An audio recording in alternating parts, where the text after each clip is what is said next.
ইতিহাসের সবচেয়ে বড় মার্ডার মিস্ট্রি, কিন্তু কোনো সাক্ষী নেই।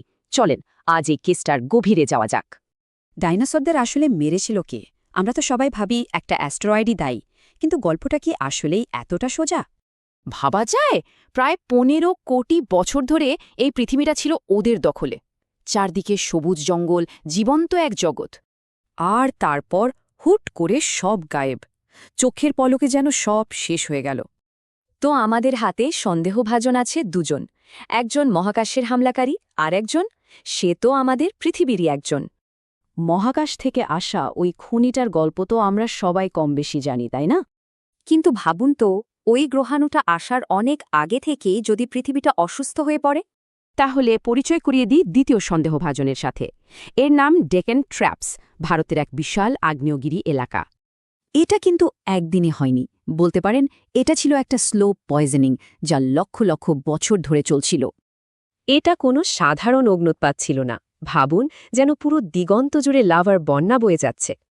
আর এর ফলে পুরো গ্রহের পরিবেশটাই বিষাক্ত হয়ে যাচ্ছিল। অ্যাসিড বৃষ্টি, বিষাক্ত বাতাস, সব মিলিয়ে ভয়াবহ অবস্থা। শুধু সমুদ্রের তাপমাত্রা প্রায় 2 ডিগ্রি সেলসিয়াস বেড়ে গিয়েছিল। সামুদ্রিক প্রাণীদের জন্য এটা ছিল একটা ডেথ সেন্টেন্স। আর আসল ধ্বংসলীলাটা শুরু হয় গ্রহাণু আসারও প্রায় 50,000 বছর আগে। তখনকার পৃথিবীটা ভাবুন যেন লাইফ সাপোর্টে থাকা একজন রোগী, চারদিকে শুধু বিষ আর ধ্বংস। মানে গ্রহাণুটা যখন এসেছিল, পৃথিবী তখন আর সুস্থ ছিল না, ওটা ছিল জাস্ট ফাইনাল ব্লো। আর এই দুইয়ের আক্রমণে যা হলো, পৃথিবীর ৭৫% প্রাণী বিলুপ্ত হয়ে গেল। তাহলে আসল দোষী কে?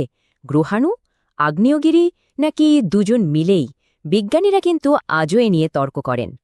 আসলে ৬.৫ কোটি বছর আগের কোনো কেস সলভ করা তো সহজ না, সময় সব প্রমাণ প্রায় মুছেই দিয়েছে। কিন্তু এই গল্পের সবচেয়ে ভয়ঙ্কর পার্টটা এখনও বাকি। যদি এই আগ্নেয়গিরিটা ওয়ান টাইম কিলার না হয়। একটা প্যাটার্ন খেয়াল করুন, পৃথিবীর ইতিহাসে বেশিরভাগ গণবিলুপ্তির পেছনেই কিন্তু এমন বিশাল অগ্নুৎপাতের হাত আছে। তার মানে এটা কোনো কাকতালীয় ঘটনা না, আমাদের পায়ের নিচেই যেন এক সিরিয়াল কিলার লুকিয়ে আছে।